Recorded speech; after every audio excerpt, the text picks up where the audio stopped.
Yo, look, yo, I walk to the beat, walk to the vocal. B-Town knows me, I'm local. Your career ain't looking too hopeful, cause me and my boys are old school. I'll take you back to the die, back to the rise, back to the place. You and your mates brought that tension. I kick back with a pint and a Benson.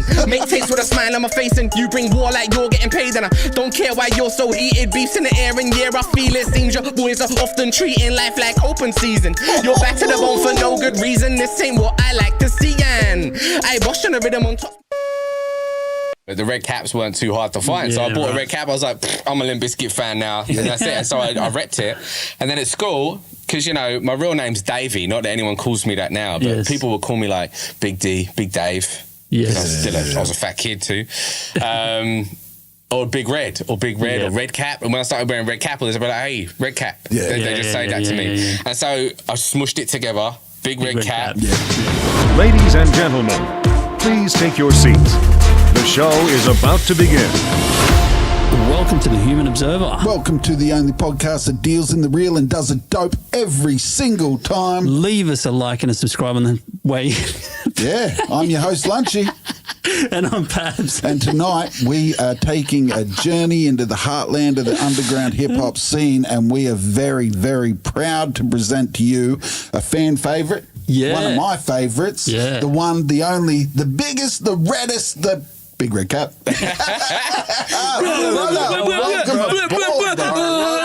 aboard.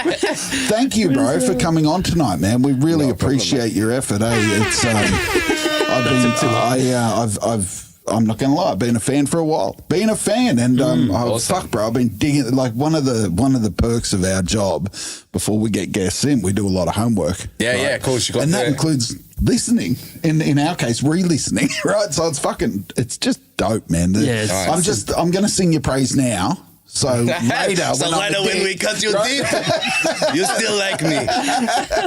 That's it, bro. But no, thanks for coming along, man. Yeah, no problem. Bro, where should we kick this one off? Well, because there are so many avenues to this story. Tonight we're going to talk about the international man of mystery, right? Like, baby. Like it's probably the first time we're going to touch on the theme of setting up shop in a whole new country, and continuing the passion and moving forward with what you love, man. Obviously, so I don't know. Where do you want to go, bro? Yeah, well, I just in terms of an intro, I guess probably like in terms of successful tracks, probably one of the biggest artists that we've had into the studio, right? In terms of when you're talking about numbers, in terms about statistical data, for real. And in terms of like lyricism, right? Probably the way that I described it to you, Lunchy, was like one of the most dynamically, lyrically impressive people that we've ever heard, right? I think I said he's just fucking retarded with the way that he sounds. It's fucking crazy, right? Like it's insane. The sort of the toing and froing that you play off your accents, fucking unbelievable. But I think that the way that I described it to you again was like not retarded. That was me. No. Let's get retarded, mate. That's all right. That's cool. Vocal elements that are like part of your repertoire that probably only rappers from the US or other UK rappers that we've heard kind of replicate those kind of things, where you're spitting and it stops and you say the next word on a separate track, but it's more hype.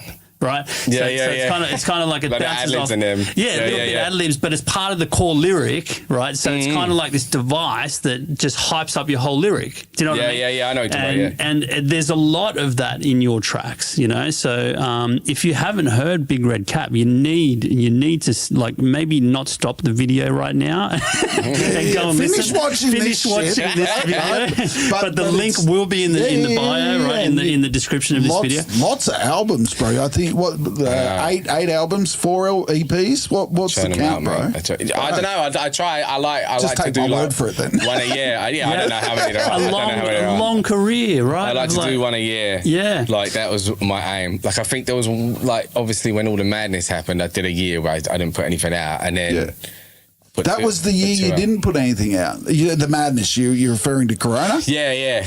Right. I recorded lots of stuff, I just didn't want to do it because I couldn't do any shows. And you want to do like when you put out an album, you at least want to do a couple of shows to try out the new tunes and that, like get a vibe from. But there's something else. There's something else about you, bro, and that is that like I've never met you before tonight, but I feel like I kind of know you already. And there's actually not that many people in the scene that running out of juice. No. That was.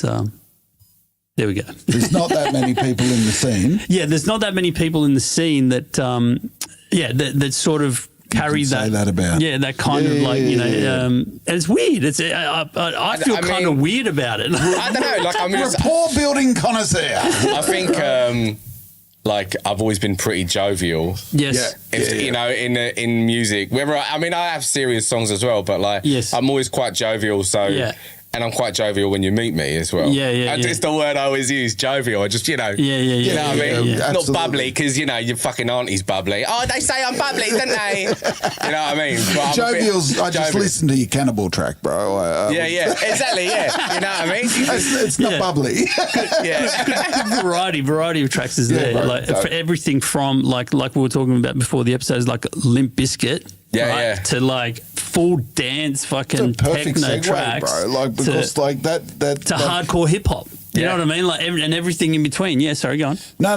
Like when we talk about the formation of an artist and what that, you know, what are the formative parts, you know, and a large collection of those experiences are obviously musical, right? So, for sure. That leads me to like your early impressions of music and what left you scarred to be destined to do this shit. When I was a kid, I never really thought about making music, and then I made loads of like films. I used to make films all the time. All my friends, creative. Like I used to, you know, we made a version of Evil Dead and like stuff like that. We just made all this stupid shit when I was a kid, and then me and my mate figured out on his, you know, Windows 95 computer that when we plugged in this mic and put it next to a speaker and rapped into it, we could basically record a semi-alright sounding tune. And so we recorded some stupid songs. That's awesome. And I was still, you know, I was doing American accent because I wasn't being serious, you know what I mean? I was just and it's the only frame of context, right? Like, I mean, there was some UK rap going on, but I wasn't trying to be cool. I was just trying to make a jokey rap song.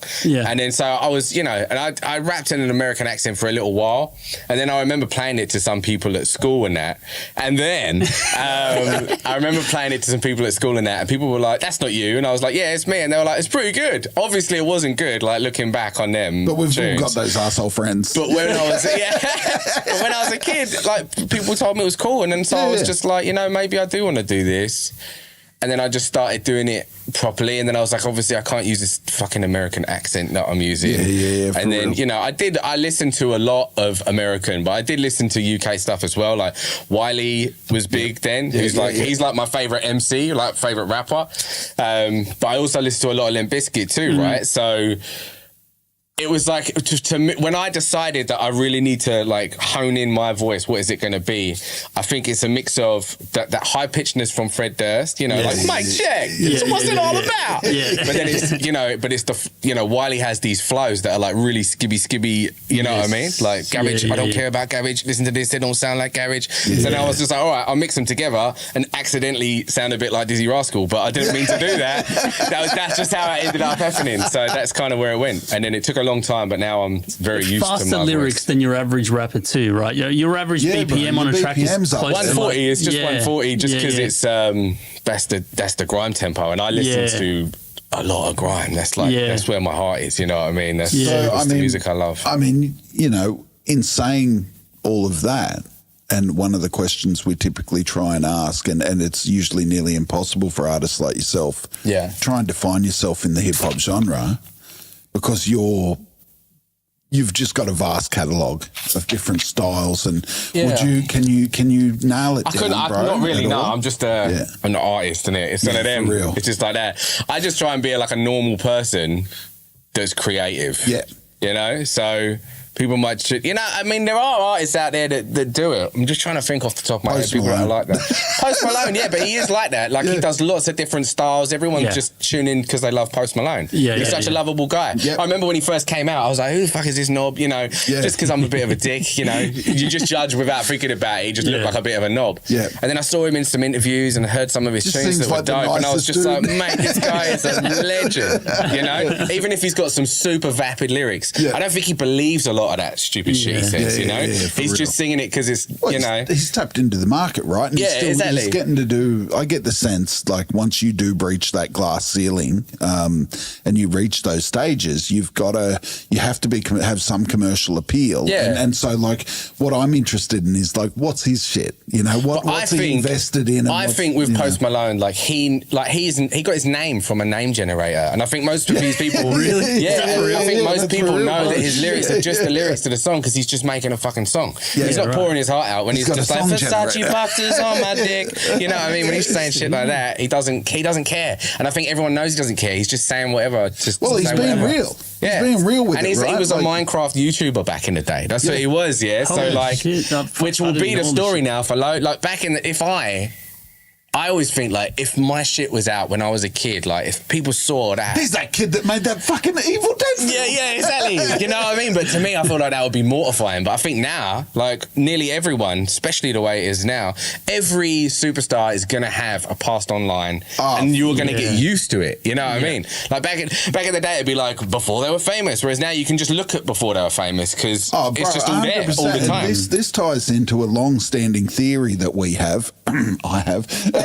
right? Like, no, it comes down to the creative process and the mind, right? Like, you're going to find, like you said yourself, bro, you had your hands on a video camera long before you were kind of into the music stuff. And what about hand-drawn stuff, bro? I do. I used to draw comic books and stuff. That's it. But the thing is when I decided to make music, I thought I can do all the things that I love through music anyway, because I made all of our videos. I make all the videos, so I get to do all the editing and album shit. Covers, anyway. Bro, you in the graphic design? I do that. Well, actually, strangely reminiscent of an early, late 90s video game. It is. But I will say this: I didn't do the CG. Sure. The CG was my mate Justin. All your video clips look like a video game booting up or something. Yeah. It makes me happy on a level that people won't understand. I was the biggest fan of Duke Nukem. Bro, all my album covers, except for the ones with Losty, are based on video games. Reminiscent all of them, the video games. So are all the titles. So that's Forever because I Duke Nukem Forever. Of course, right? The last one was Level Up, which obviously you do in games. You level up. I did Warp Zone, which is obviously from Mario, and I'm Mario on the cover.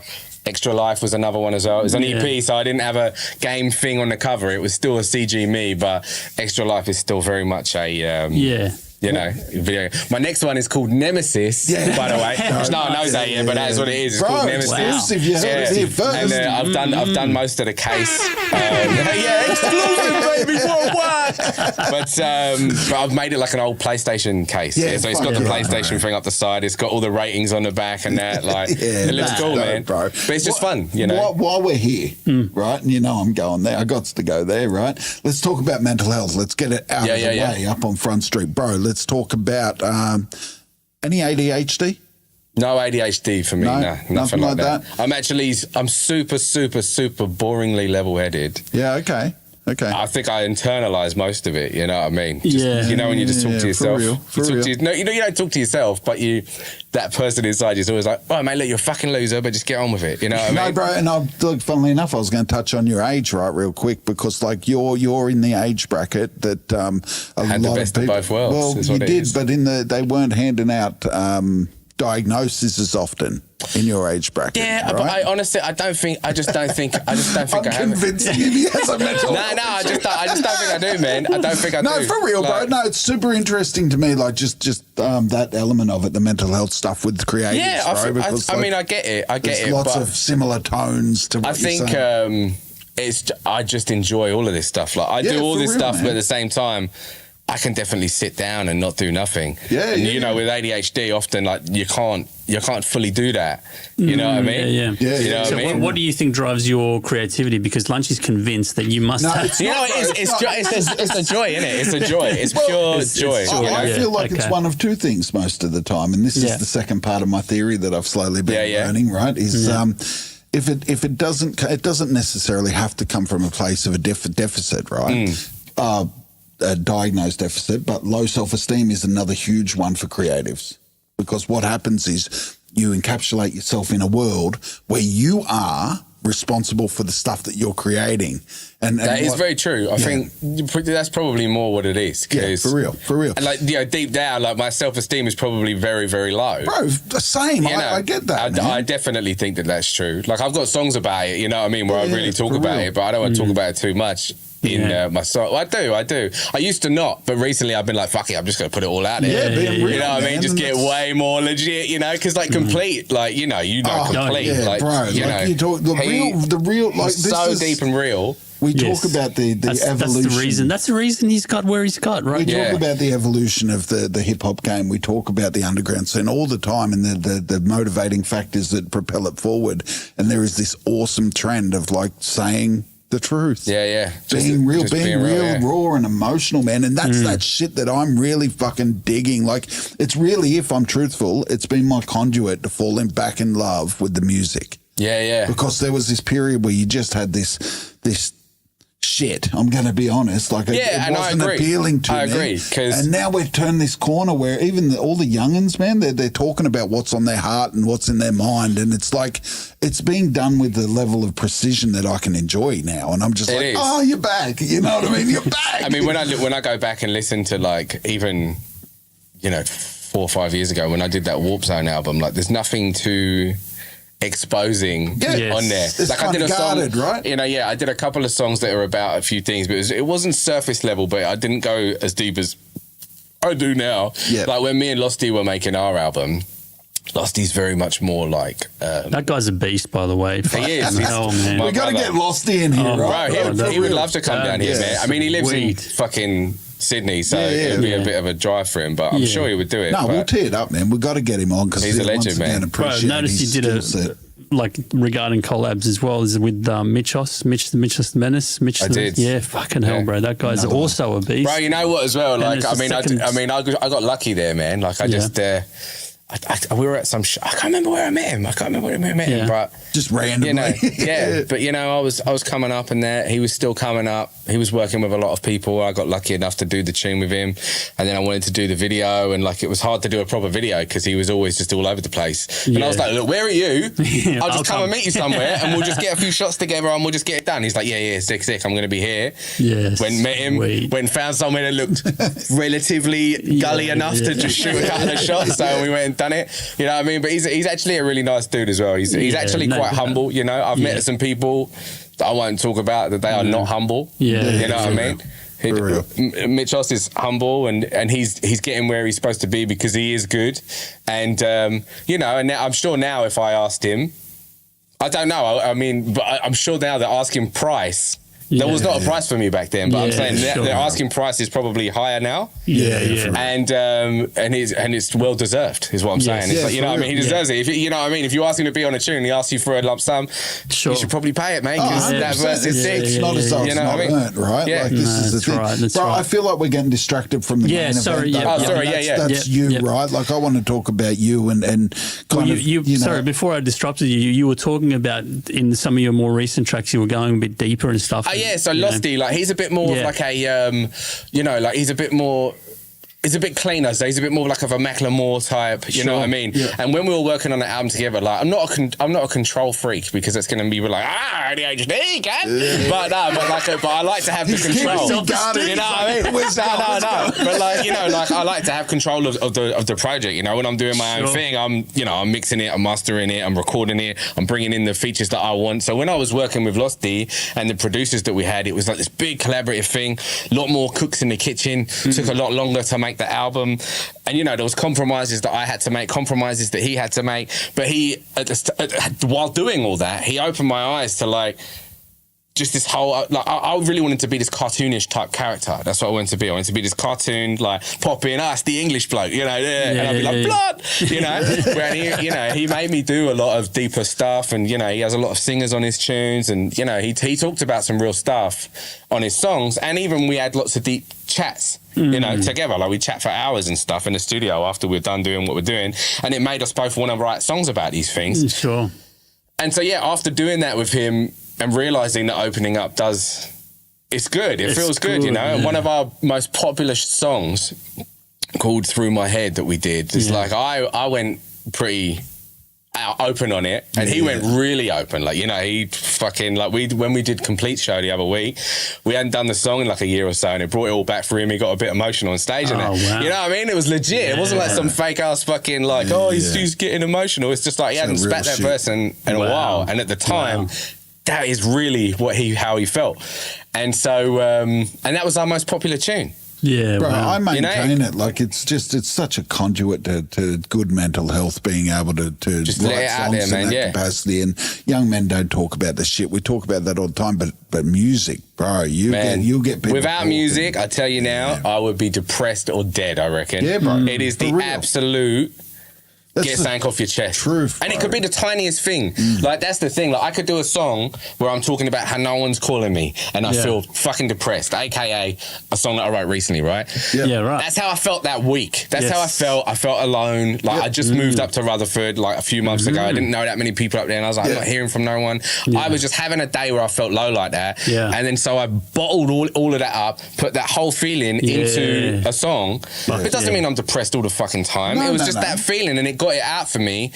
And then the next week I might make a song like everyone loves me, we're all hanging out, but that's how I felt that week, you know. It's you just got to be able to pocket the exact emotion at the time, so then you sound as honest as you can on the song, and then I feel like you're doing all right, you know. Yeah, fuck yeah, that's the truth. 100%. Is it like, I feel like making it kind of like, is it necessary to have that emotional seed, right? So is it possible that the artists that are most successful have like turbulent emotional lives, and they're able to just like nut down and actually say, here it is. It's a weird thing. I've met one or two rappers. Well, when I've met them, they've been such knobs, like dickheads, and I'm just. But all their songs, are like these really deep songs that all their fans to connect to, and I think to myself, are you playing them and you just know what to say? Or is this your exterior or is this just the way is the not fake it?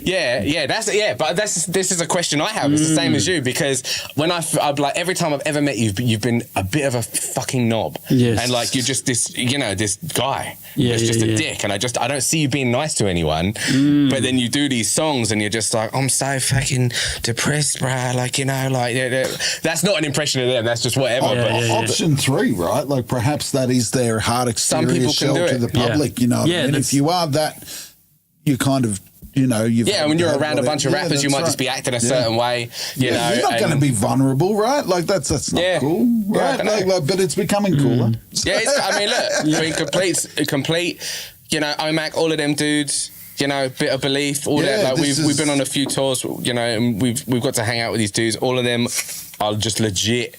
100% they are who they are. And I feel like I am who I am. Yeah, bro. Losty is who he is. You know, some people are not who they are. You know, they're fronting. You can see it. This is why we talk about it's important, man, that just keeping it fucking real, you know, and that's what we're talking about when I say that, at least. Like, that is everything. You know, you've got to be honest, and because if you're not, man, like you said, it shines through, right? Like, but I don't know. That's the question. I don't know, because a few of these people that I've met, I don't know if it shines through. Yeah, as I say, unless, you know, I've only ever met this weird face version of them. Yeah, you know, met them on a bad day. You know, met them on multiple bad days where I'm convinced that they're an asshole. You know, but you know, but for the most part, you know, 95% of people that I meet, I like most people. And even if I don't necessarily like them, I want them to do well. I very much, I'm not bitter. Like, I know I meet a lot of bitter people. I'm not a bitter person. You don't I want people to succeed. Someone like that either. When I see someone winning, Even if my song's got 1,000 plays and theirs has got 1 million, I'm like, go on, son, get in there, mate. You know what I mean? That's what I want. I want people to succeed. You know. So, bro, let's talk about your your pilgrimage. You know, my pilgrimage. So started my trip over here. Beginning, you mean? bro. Like, I guess, right. What are the events surrounding your ultimate decision to shut up shop? And because you were in the UK until what age, bro? 23.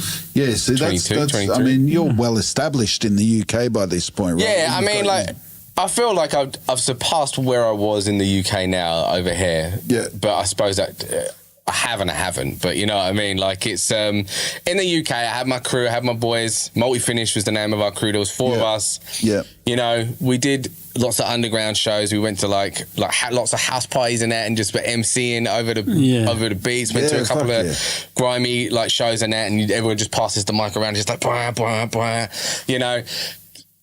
Did a lot of stuff, you know, lived in a house right in the centre of town. So we were very much an epicenter of stuff, you know. The club would finish, it would end up at our house. It was like right there all the time. The club, It was like, you know, it was just all the time. So it was, you know, living in a house with, you know, 4 dudes that all like, MCs and that. Like, it was pretty wild.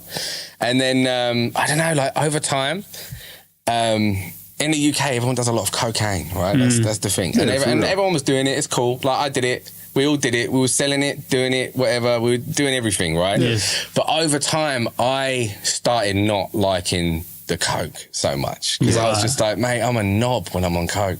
I remember walking into my mate's house and she was like, how you doing? And I was just like, yeah, I'm all right, mate, you know what I mean? And I've been up for like a few days, you know, just selling. I was like, yeah, I'm all right, doing all right. Like, I remember walking out afterwards, and like, I don't know if it was the come down all at once, but I walked out and I thought, why was I being so fucking Mr. Boss Man when I was in there?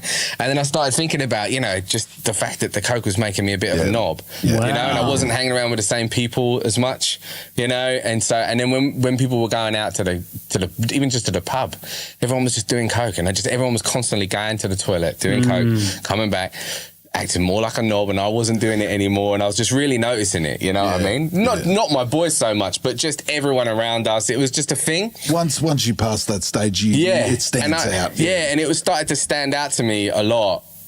And, you know, I didn't want to sell it anymore, you know, didn't want to be around it as much anymore. Still like going out, still liked a bit of MDMA, and that's very lovey drug, very different, you know, a lot more like, laid back. Lovey bro, you know, very different. But yeah, I started to feel like a bit depressed. I felt like a bit trapped and that. And then I met my missus, basically, is what happened. I met my now wife. Funnily enough, I sold her some weed. That's how she met me. She came around. It was a very open door house. There was always like fucking 20 people there. She came in. She was just super nice, super sweet, and, you know, she bought some weed and that.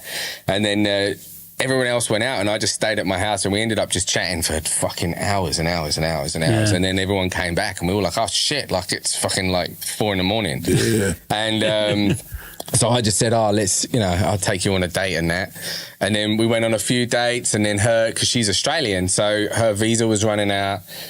But we also had only been together probably 3 or 4 months. Like, it hadn't been that long, and I wasn't ready to just move to Australia. Like, it was a big jump. So we moved to Amsterdam because she could get another visa for Amsterdam, right? Yeah. So we moved to Amsterdam, and I had a lot of friends that lived there. You know, I visited there a few times, and the good thing as well about Amsterdam is I couldn't fall into the trap of just selling weed again as well, you know? Yeah, for real. Because that was always what it was. Anytime I wanted to be a stand-up citizen, like, the weed was like, you know, that was my bread and butter. Yeah, so it was like, so if I moved to Amsterdam, I can't possibly just start selling weed. Yeah, that's right. You know, because it's just in every shop. It's just super available. So yeah, I was like, let's move to Amsterdam. You know, we can give it a shot, you know. And then, yeah, I learned a few things about who I was in Amsterdam, you know what I mean? I got a job. I started being a functioning member of society. My wife was like, we're going to take this, well, my missus at the time, she was like, we're going to take this seriously or what? Because I'm starting to miss Australia now, and we've been here for like 2 years, and I'm ready to fucking go. And I was like, yeah, all right, let's do it. And then that was the time, you know. Just time-wise, you were 23 when you left the UK? Yeah, and then when I came... 25 when you like left? 25, 26, something like that, around that, yeah. Because when before we came here, we ended up we went to a bunch of places on the way. Sure. So we went to like Egypt and Spain and all this shit. We just did a whole bunch. Nice. We just saved up some money but we did it on the mad cheap. It was pretty cool though, but we did it. We went loads of places, man. Made, right? Yeah, exactly. You know, cool. I'd never been, I'd always been a hometown boy. So like I'd never been traveling. And then my missus was the opposite. She lived in England because she'd been traveling. You know, and she was like, oh, we got to go and hit horses with 2 humps. My wife, you were talking about there. That's it. Fucking stop it. No, bro, that's fucking awesome, man. You're well travelled and as you well. you were doing the hip hop stuff, like the MCing in Amsterdam. It was cool, because again, I had a bunch of friends there. Yes. They all work for a seed company called Devil's Harvest. Devil's Harvest seeds, still the best seeds ever, blood. Go get them. But so they work for this seed company called Devil's Harvest and Advanced Nutrients, this nutrients thing. And MCT thing, right? Like like so the Devil's Harvest guys, you know, whenever there was a lot of hip hop, because a lot of hip hop stuff just comes through fucking Amsterdam anyway. Yes. You know, like if you're gonna go and do a Europe tour, they're gonna go and play in the Milk Pig in Amsterdam, right? So often they would just be like, oh yeah, like, you know, we're sponsoring this fucking open thing for someone or whatever. Come and open. For, you know, so I got to open for Cypress Hill out there. Oh shit! Got to like meet B-Real at the Cannabis Cup and stuff, and he was nice to me. You know, some people say he's not that nice. I don't know. He was nice to me, but you know. And I got to do lots of little stuff like that, and a few people that knew. You know, I got to do some little things, and then. The same way everywhere. You do little things and then you do a good job at these things, and then you go from being the first act to a later act. Then the main act. And then you get your little buzz going, and it was cool. It was cool. Had my little buzz going. You know, I made, just as I left there, I made that song A-Town, which is, I don't know if you know that song, A-Town, but it was one of my most popular songs just after I left there because it was a love for the city that showed me a lot of love, you know? So it was There's a video clip for that on your There is, and I'm skinny and young, baby. Skinny and young. But so that was just as I left there, and then I got here. Nine years ago, it must have been, right? 9 years ago. Can you believe I put this much weight on in only 9 years? I mean, look, crazy, I feel like you've only been in Australia a short time, bro. Well, like, realistically, like 9 years is not that long, bro. I mean, it's about when we got out of hip hop last time. Yeah, that's you know right. What I mean? That's right, bro. Like, and it just seems like a lifetime ago in one sense, but not that long ago. Yeah, another, I mean, right? look, like and it's one of them things. Like, you know, I had to start up again. I had to figure out what's the music scene over here. Where do I go? Who do I see? And I've always been on it like that. I've always been trying to find it out, and I was still very much young at that time, so I was going to just a lot of hip hop stuff anyway, just to meet people, you know, vibe out, and see what the music scene's like. This was heading. You read my mind, bro. Yeah. Because like you land in Australia, right, and you set up shop. Where are you at that point? Like, were you in Sydney or were you? I was in Maroubra. Yeah, right. Yeah. Because again, I knew a shitload of people that lived in Maroubra randomly. Yeah, bro. I lived out there myself. Nice part of the world. Yeah, it's really awesome, man. Like I said to my missus, I was like, look, if I'm going to move to fucking Australia, I want to move somewhere where I know people. Yeah, for real. And there was like 6 people that I knew right on the beach in the same block, basically. Like one house there and then a bunch of other people in this block. So we had a bunch of friends by default because then I got introduced to all their friends, and so it made the switch a lot easier on me. Lubricated the transition. Yeah, exactly. And again, we were still young and free, and we could just do whatever we wanted. Like now, I think that's why it was harder for me to move to Rutherford now recently. Because I got 2 kids. You got the family, and just man. like I can't fucking do anything. You know what I mean? Like I'm always looking after the kids, and if I want to go out and do something, I really got to organise it with the missus. Oh, there needs to be a schedule. And it's Rutherford. It's not like it's popping. You know what I mean? It's not like Sydney where I could just go and find some show. That's right. Like Rutherford, there's not much going on, mate. You know, so.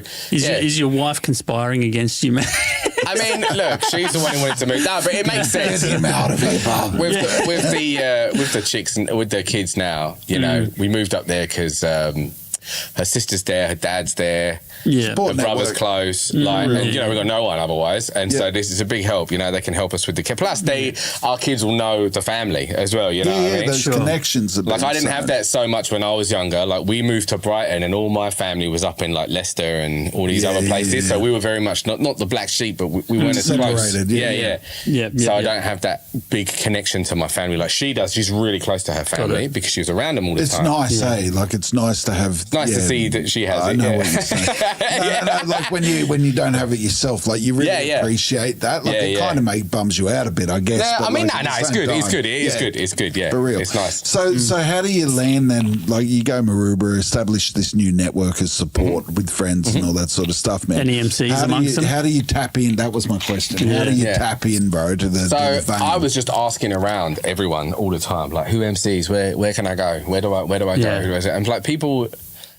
because all I knew was fucking Hilltop, Hoods and Bliss and Esso, basically. That's it. Like they're the only ones that are like truly international, at least on that surface level. Yeah, for real. Yeah. And I still wasn't used to the Australian accent yet either. Yeah. You know what I mean? And that's something that I got you. But now that's the funny thing is now I love it, like because it's because I can resonate because I know the people. Like not just I know them, as in I know what kind of person they are. Like I've met them in a million other Australians. Like I connect to it all now. I hear them, I feel them. But when I first got here, it was harder, you had to get used to it. Yeah. I imagine it's the same when you listen to UK stuff. Like there's no connection until you make a connection. That's weird, bro. It's actually true. It actually is true. Yeah, for real. Yeah. So you end up finding a spot. Yeah. So no, do you know what it was? There's an MC out there called MC Buns. His name is Buns. Okay. Right? I don't know if you've ever heard of him.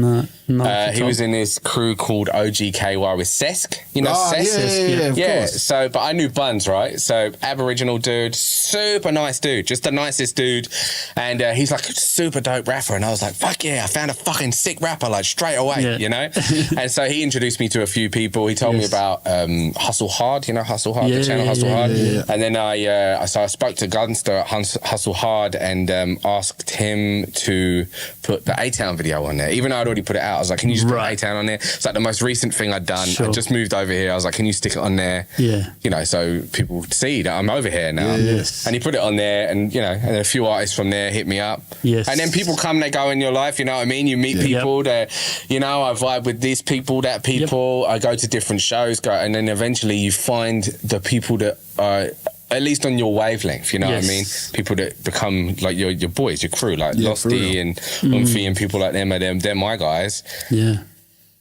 Not to say that other guys are not my boys, but these are like my boys, you know what I mean? So that's what happened. So I just started doing shows, started meeting people, started understanding all the different layers of, because you've got the stuff like, you've got like the curses and the fortes. Yes. Then you've got like, you've got the completes and the bitters and them sort of dudes. Very different types of genres. They have their pockets, you know what I mean? And that's it. Wicked, I don't know what my pocket is, to be honest. That's it. I'm an outsider. I'm an outsider. Well, look, whatever you're doing it right, bro, because it just resonates and it's your character. You talked earlier about being able to establish this cartoon-like character, and it's carried over in the best of ways, bro, because you are very unique, and that's, we talked earlier about the formula, if there is such a thing, and we can touch on that again later, but before we go any further, I feel like we'll be remiss if we don't touch on the fucking name, bro. The name. How do you pronounce it, bro? Bigredcap. Yeah, well, I just keep saying one word. One word, 3 syllables. How do you pronounce Bigredcap? It's because one word, you know what it is? Syllables, bro. Bigredcap. It's because people. It's because I would have said Big Red Cap. You know what it is? It's because Bigredcap is all one word, right? Yeah. Like that's how you search me. Bigredcap. Because loads of people write big space red space cap, right? And if you search big space red space cap, you might get a couple of me, but you're gonna get a lot of pictures of red caps and that. But if you do it all in one, all in one, it's like boom, you find everything. You know what I mean? So that's what it is. How did you land on it though, bro? I understand the marketing value that it has. When I was at school, I used to just wear a red cap because I was a Limp Bizkit head, right? But it was before they like fully blew up. Like it was not to be like, they were my band before they blew up. But it was like that. My mate Ben, he had his finger on the pulse of all the new metal stuff back when it was like, swapping tapes and that. And he gave me a tape. It had Limp Bizkit on there. It had Slipknot on the other side. Wasn't a huge fan of the Slipknot. I thought it was all right, but it wasn't my cup of tea. But the Limp Bizkit, I was like, fuck yeah, bro. This is sick. And then it was hard back then to to get hold of stuff as well, you know. So I remember like Kazaa and fucking like LimeWire and shit. And so I was downloading some of the music videos and that because they weren't really on TV too much in the UK at the time. And there was the Sour music video was there. And he didn't have a hat on or anything like that. It was just a cool video. And then he had this other video, the Faith video. Yeah. It was like an early on video, but he had the red cap in all that. He had the Kangol cap as well, this black one. And I never found one of them, but the red caps weren't too hard to find. So I bought a red cap. I was like, I'm a Limp Bizkit fan now. And that's it. And so I repped it. And then at school, because, you know, my real name's Davey, not that anyone calls me that now, but people would call me like Big D, Big Dave. Yes. I was a fat kid too. Or Big Red, or Red Cap. And when I started wearing Red Cap, they'd be like, hey, Red Cap. They just say that to me. And so I smushed it together. Big red cap. It's stupid, but it is what it is. It's my name now. Bro, it fucking works. It works well, bro. It does work very well. And that's what it was, you know. I feel like we're retracing a little bit of Lee Munro's interview with you because I watched that before this episode just to recap and true. Yeah. But you've got like 300 red caps. Is that true? I've got more than that now. More than that now. Yeah, because I buy them all the time. Like if I see a nice one, I'm just gonna buy it. I'm always like when I'm on my phone and that. Like if I'm just watching some show and it's a bit shit. Yeah. You're like saying the missus wants to watch basically. I'll just go on eBay, start having a look. You know what I mean? And then boom. There'll be a hat like that, but it'll be red, and I'll be like, "Oh, that's nice. I haven't got that one." I'm a hat collector myself, and I'm not stuck to one colour, right? But there's a gift, fucking though. science. Yeah, of course it is, right? I can appreciate because I get real fucking scientific with my caps, bro. You know what style of cap do you wear, bro? Do you know what? I wear the fitteds and the snapbacks. You know, that's what I wear. I used to only wear fitteds, but it really limited me. The 59? The 5950. That's what I used to wear always, like for a long time. And in Amsterdam, my mate Mez out there, shout out Mez, if you ever watch this, you probably won't, but wagwan. He was just like, why don't you wear snapbacks? Just wear snapbacks. There's loads of snapbacks. And I was just like, I don't know. I just it's my thing. And then, you know, he found some like super sick ones, and he was like, oh, just buy them. He's like, what are you being a dick for? And I was like, yeah, all right. And then once that door was open, that was there was so many hats I could buy at that point, and I was just like, bring it to me. No. I appreciate the line of thought that goes into purchasing hats. You know, the worst thing though is seeing a dope hat and then checking if it's in red, and it's just not. You know what I want? I want a fucking red cap, big white W on it, Wu-Tang, right? Yeah, you'd think that would be available, right?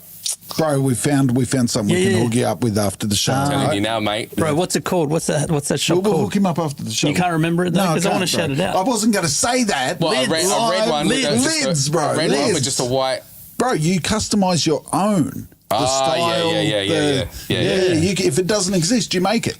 That's cool, bro. And cool. You might pay a little bit more for it, but fuck, not a sponsor of the show. Not a sponsor. But I'm a bit of a stingy fucker with it though. I'm not gonna lie. Like, you know what I mean? Like once it gets to about $60 and that, I'm just like, oh fuck off. I want it for 300. You know what I mean? That one pinnacle piece. You know, like, I got some real nice ones, man. I got like a, you know. I mean, it's funny because some people, I suppose, because my early influence was the Limp Bizkit thing, some people shy away from it because they're like, oh yeah, I can see it now, you little fucking wannabe.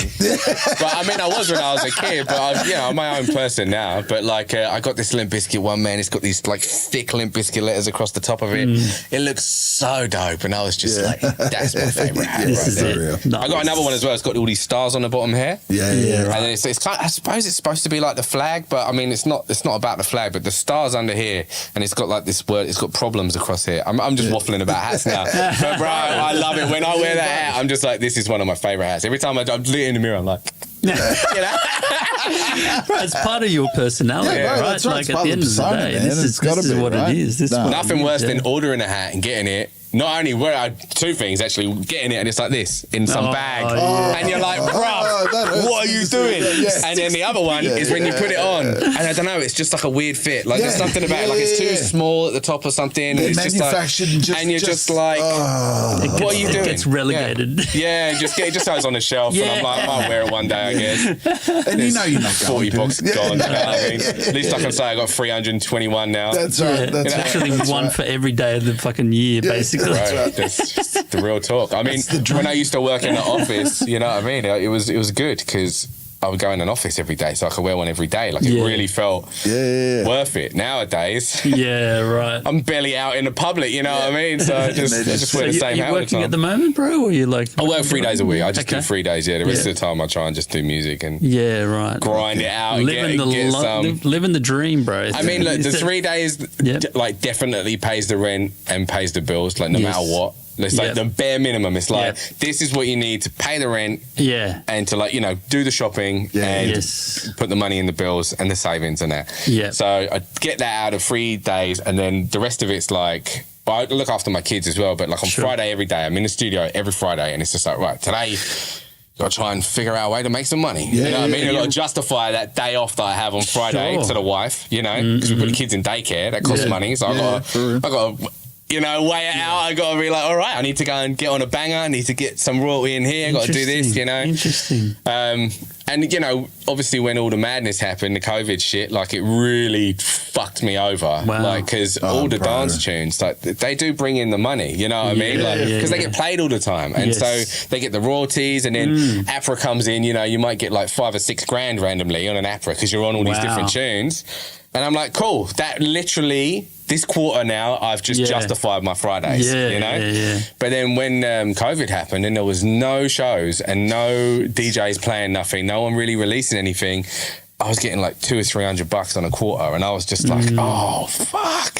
And, you know, it was just, it did hurt. It did hurt. I mean, Losty got hit, not to always talk about Losty, but that is like my brother. So, you know what I mean? But he got hit real hard, man, because his whole life, he's his own boss, which is very cool, but also very stressful when something like that happens. A lot of responsibility. Because, you know, he had a poster business. No one's putting up posters. No one's allowed to go anywhere. He's an MC. You know, he's residency, can't do shows. He's a DJ. He had a residency at some pub that was like $300 a week, you know, gone. Everything like that was just, he was in a fucking shit situation, man, and I felt bad. I felt really bad for him, because my job, my 3 day a week job, I had it the whole time. All this stuff that was going on, I could work from home. I could be like, hey, I'm still working, thanks a lot, you know. If anything, we got more busy because everyone was at home, everyone was calling, you know. Yeah, right. So it did a number on everybody, man. Like it hit the artist sector real hard, And, it did. Like it is weird. Everybody had a totally different sort of. It either really fucked you or it actually made you. Like, I mean, it mentally fucked me up. Like I mean, we couldn't go anywhere. You saw a lot of people disappear. My son disappear. just burst into tears one day. After we'd been stuck in for, you know, like fucking weeks. Yeah. And I was like, what's up? And he's like, no, I'm just sad. And I was just like, it's because he's been stuck in a house. He can't go anywhere. He can't do anything. You know, there's only so many fucking puzzles you can do and shit before the kids are just like going mental. Oh, that's, you know, he was so young, and I was just like, you know, it made me want to fucking cry. I was just like, bro, I ended up, while we're here, we may as well talk about it real quick. Like, I ended up like, same thing, bro. I got 2 little ones as well. And then my daughter was old enough at the time of the fucking COVID that it was impacting, you know what I mean? So, like, bro, that's where we went on these little 4-wheel drive adventures, you know? Yeah, you had to just do stuff. Like, we were allowed to go for a picnic, so like we did a lot of sneaky picnics and that, just out the back and that's shit, you had to, hey? And it just... Bullshit, though, really. What a hard time. But it's that lack of interaction with other kids. Yeah, just the general world, you know? We used to, I mean, now we do still again. Like, we used to do loads of stuff all the time. I mean, every Wednesday, Thursday, I'm with the kids all day, so... I just try and find something to do all the time. Just go and do something, even if it's just fucking walking around looking for spiders, you know, in some park or something, you know, like just have them not looking at iPads and TV. So he doesn't know iPads in my house, and my son is creative as fuck, and I'm just, you know what I mean? I like it, you know what I mean? So that's hold on, my philosophy. Where do you... Yeah. Yep. It's official. It's official. We've killed the mood. Oh yeah, killed the vibe. The mood. Sit back, relax, grab something to smoke on or something to drink on real quick. Oh, that's We're going to get Braves back on the pads, and tonight we got a special gauntlet for you all, handcrafted by the fucking Bravester. Right? So what? You gonna play it in live, or you just play it in live? Yeah. And you're going to start doing your thing, and I'm going to sit back and appreciate, boys. All right. You got it. You heard it here first. Gauntlet, Bigredcap. The Goonie, bruh. Here we the go. fucking Goonie. Hey, yo, Big Red, you know, up in the building. We got a little filthy one for ya. Up on the gauntlet, let's do this. Blood, yo. Yo, look, yo, I walk to the beat, walk to the vocal.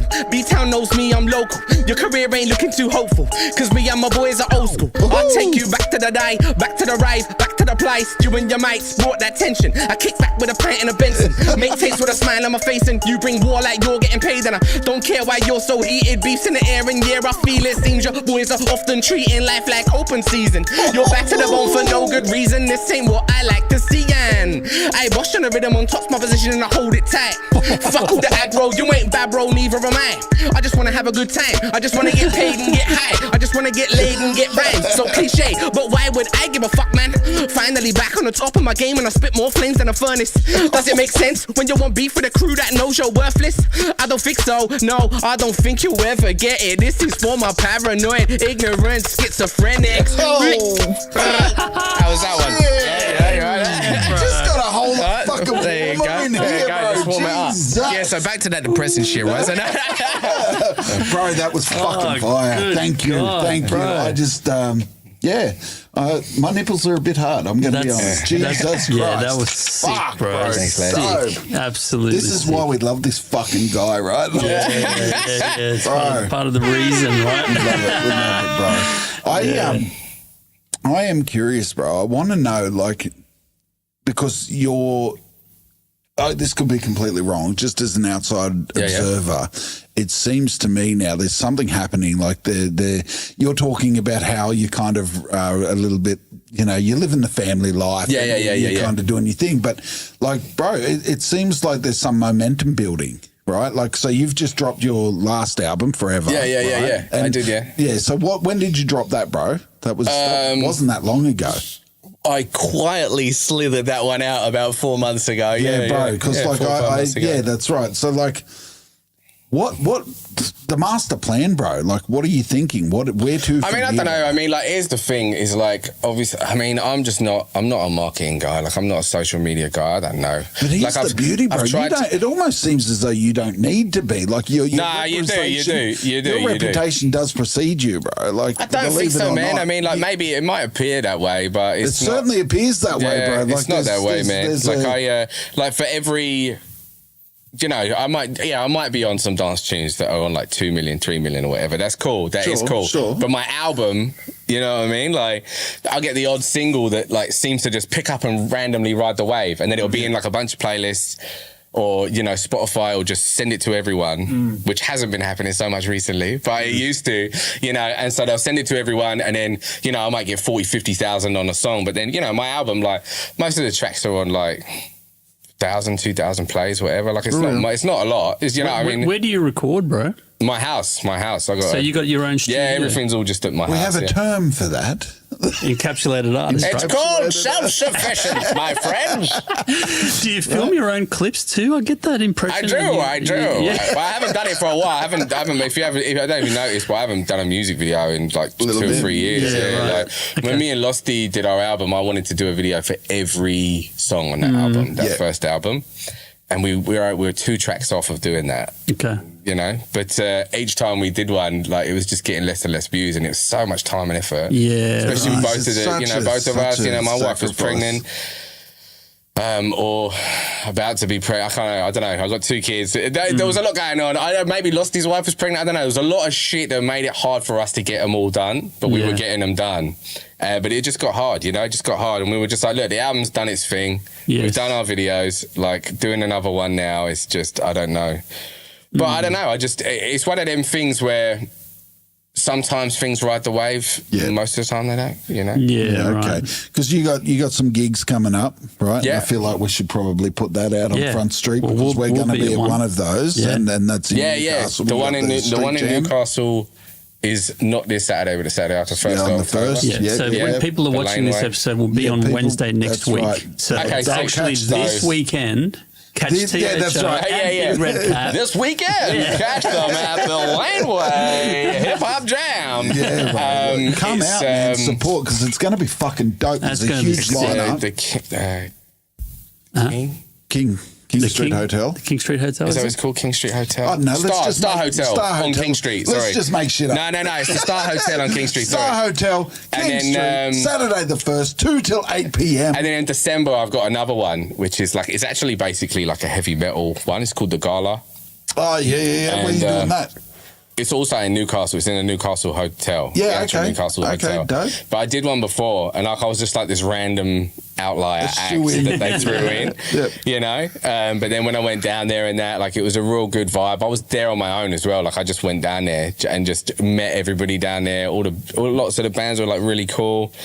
And then I got to do my thing, and it went down really well. Because, I mean, I was 50-50. I was like, look, they're obviously going to either think I'm some sucky fucking random rapper, or they're going to enjoy it because it's a palate cleanser for everything else. It's unique enough that it serves as just that, right? Yeah. Like this palate cleansing. And so, so we wanted to do it again. So he's doing another one, the Gala 5. I assume there's been a Gala 4, or somewhere there's a Gala 4. Because that was Gala 3, and this is going to be Gala 5. But yeah, I'm going to go back. A few of the same bands are going to be on, a few other ones as well. But it was a really good vibe last time. So if you do love the heavy stuff, come and see that one. Yeah, that's awesome, bro. Yeah, very nice, very nice. Where are we at, Pabs? Well, we've been going like 55 minutes or so. I mean, it feels like we're getting to about time, right? But there's just so many fucking questions that I have in my head, and I'm not sure how to ask them chronologically. Bro, what role does Batman play in your life? Batman. I mean, I love Batman. I do love Batman. I'm just saying the cowl. Yeah. Cowl, so bro. this is I can't help it, right? I mean, is a tattoo artist, a friend of mine. He's also an MC. Tell me you were an experiment. No, I wasn't an experiment. No. But I said I wanted like all these like movie characters and shit. Because I'm big into movies. Like, my favorite movie is Die Hard. My son is called McLean. Yeah, nice, bro. I got Yippee-Ki-Yay tattooed on my neck. I've got like a big glass cabinet with like every piece of Die Hard merch you've ever seen. Yeah, like that's my main thing. But I also love Batman. You know what I mean? I do love Batman as well. Batman's a little bit more accessible. I think if I was to try and collect every Batman thing, I'd need a fucking warehouse. You know what I mean? But like Die Hard is not that much merch. Is it a Christmas movie? That's all you need to ask. It's the best movie ever. Watch it whenever. If more people need to watch it at Christmas, then by all means. My argument was Die Hard was a Christmas movie. I mean, I just feel like it's a non-argument, isn't it? Yeah, it's a Christmas movie, I guess. But it's lowering the whole tone of the movie. But it's such a good movie regardless. Yeah, but I mean, you know, that when you start throwing that logic out there, it's just like, you know, is Home Alone a Christmas movie? You know what I mean? It's set at Christmas, but is it specifically about Christmas? No, it's about a kid being left at home and then some robbers come. You know, it's about child neglect. Like, it's actually not about Christmas, really. It's just set at Christmas. So if you're going to go down that road, then no, it's not a Christmas movie. And then, you know. So, yeah. We're doing movie reviews now. I had another question. In terms of, like, when you're... I've got Batman on the wedding ring as well, look. There he is. Oh, sick. Little. That's the best. It's not even on purpose. I feel like I'm not even that mad on Batman, but it seems like I am because I'm like, oh yeah, rah, you know, like. Right, dope. But sorry, go on. No, it's all right. When you record a track at your place, so you record it, do you send it away for mixing or? No, I do. You do the whole thing, bro. I do the whole thing. Yeah. Right, do you send it away for mastering? The whole lot. The whole lot, man. Baby. Sometimes if I can't get the master right, I'll send it to Ill Since 86. He mastered me and Losty's album. Okay. Because again, that whole collaborative pop thing that was going on, like, and I do feel like it benefited from that, you know, because sometimes my insular ears on my own stuff, like it sounds exactly how I want it. Yeah. No one's telling me like, oh, you know what, bro, like just bring that in a little bit, you know, like, you know, but fuck it. That's just how I like to do it, you know, on my albums. But yeah, like I just like to do everything, so I do. But every now and then I can't do it, and then I can trust Ill Since 86 to get it over the finish line, and he sends it back, and I'm like, that's what I was missing. Don't know how you did it. I asked him one time, I was just like, man, can you like tell me some of your little mastering tips? He sent me so much information like so fast that I was just like, bruv, you obviously know way more than I do. Like I was just like, I tried to understand it. I was like, he's just on another level to me, you know. But he's a producer, very specifically a producer. Sure. You know, whereas in terms of your beats, are you making beats? I do make beats, but most of the time I like to, because I just make beats because I like enjoy making beats, and I make them for other people and stuff. Yep. But when I'm making my album, like I like to just listen to shitloads of beats and then just hear one and I'm just like, this is it. Like, or sometimes I get sent a bunch of beats by, you know, people that I work with all the time and, you know, I don't hit right away. But then like one day I'll be like, you know, I'm gonna write a song to my son, for example. And then I'm flicking through the beats and then I just hear one of the ones that I was sent 2 years ago. And I'm like, this is it. Yes. And then it all just flows out, you know. So you just gotta roll with it.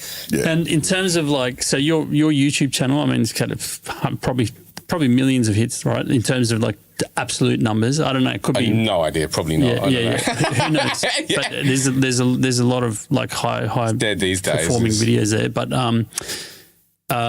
do you ever get copyright strikes from like bits of track that? I do sometimes. Yeah, sometimes. I mean, nowadays, like it's weird because obviously if you use certain distribution things like DistroKid and that, like you'll get copyright stricken by yourself, and then you have to go in there and be like, no, chill out, like it's my song.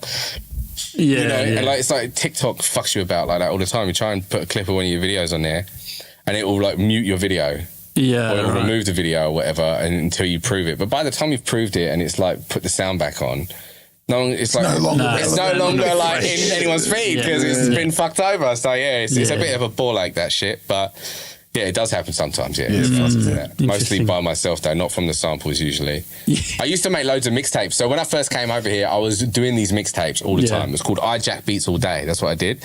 I did 1 to 5. They started in Amsterdam, finished over here. Yeah. And the whole thing was just me stealing instrumentals and just, you know, like a normal mixtape, but being really brazen about the fact that I'm stealing people's shit, like I'm being like over the top about it.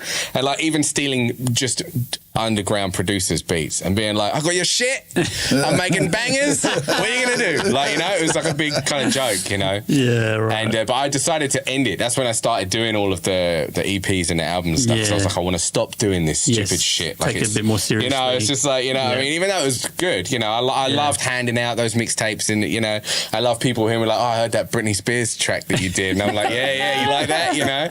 But it's much better now to be like, oh, I heard that fucking Sunny track you did. I'm like, that's all me and my boys, you know? Like, I mean, like, it's much better. Very nice. Yeah. Bro, is there anything that we haven't discussed that you feel prudent for the listeners to know? I don't know. I mean, what do people normally talk about on here that you... Bro, it's just anything that stands out really in your mind. Like if you have any messages that you want to deliver or you feel like, you know, very important. Yeah, so there's our audience is largely kind of hip hop heads, right? Yeah. So like, I don't know, is there something you want to I mean, I can say a couple of things. So I will say for these days, the disposableness of music, the how easy it is to get to music and skip it. Hear 10 seconds of a tune and think, nah, fuck that. Like back in the day, you would buy an album and that was your album for the fucking week, and you would pump that shit. About this, bro. Yeah. Switch 180's album, dude. He's got his lyrics on the insert of the CD. And bro, like I relish that, you know. Yeah. You've brought us a copy of your latest album, bro. The lyrics aren't in there. It's too expensive to do a whole booklet.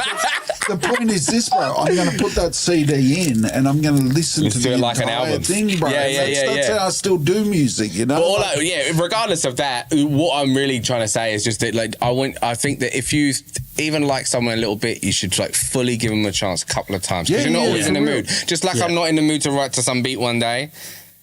A week's time, I might be in the mood to write to that beat. Same way, I might be in the mood to listen to old mate pour his soul out that day. You know, 100%. And so I feel like give everyone a little bit more of a shot.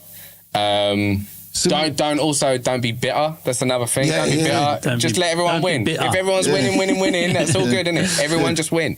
Yeah. Just be winners all the time. Bro, everyone be happy. All right. How do you balance that against the volume of music that's coming out at the moment? The quantity of music that's coming out, because there's obviously there's still like a certain level of shitness. Like some people are obviously just. But I feel that you can.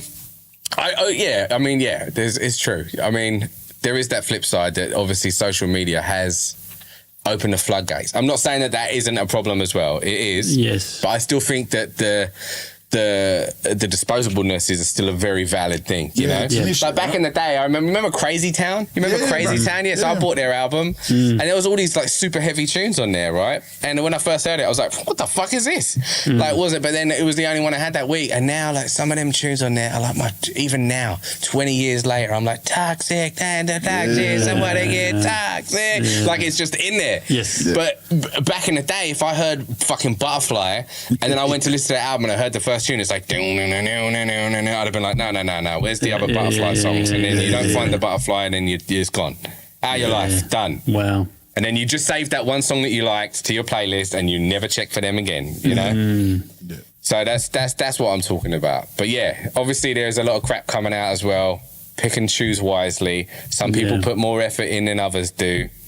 And if you see someone that it has loads of potential but just isn't doing enough, it's not a negative thing to be like, mate, you are so fucking sick. You should get into a proper studio and get that recorded properly, or you should go and make some proper videos. Like just that polite push, you know? Yes. Go and do it properly, mate. You're sick. Yeah. You know? Yeah. If someone's a bit shit, like, just, you know. No doubt, bro.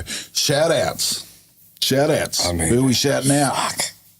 Everyone, mate. Everyone just do. I mean, you know, Losty, Umphy, Ill Since 86, Split One. He's my dude he's living in France now. He's my dude from the UK. He's living in France now. We're working on an album together as well. While I'm doing my current album, which is sick, by the way. Some of the songs that I've got with him are so sick because he's one of them ones as well who goes quite deep. Yes. So every song he's like sending me these verses and I'm like, oh yeah, we're going to talk about that. All right, bro. Let's go. So yeah, Split One. Obviously all of my friends' families and my family's families, 20 Large Clothing. Yeah. Big up, we're going to have a barbecue this weekend. I haven't seen him in a while, so it'd be good to see him and his family. You guys for having me on, obviously. Appreciate it. Yeah, all the people that ask me to be on songs, all the people that pay their invoices on time. Legends. All of you know? Bro, it's been real, and we really appreciate what you've done here tonight, man. And it goes a long way to introducing new listeners and existing fans, bro, to a little bit of what's behind the curtain, bro. So thank you. Thank you for coming on board, brother. Thank you, brother. Thank you, man. Much appreciated your time. I guess we can do our new outro now. New outro? I'm just fucking with you, bro. Let's make him rap again. Welcome aboard. Welcome aboard. Is that your outro? Welcome aboard. That's right, bro.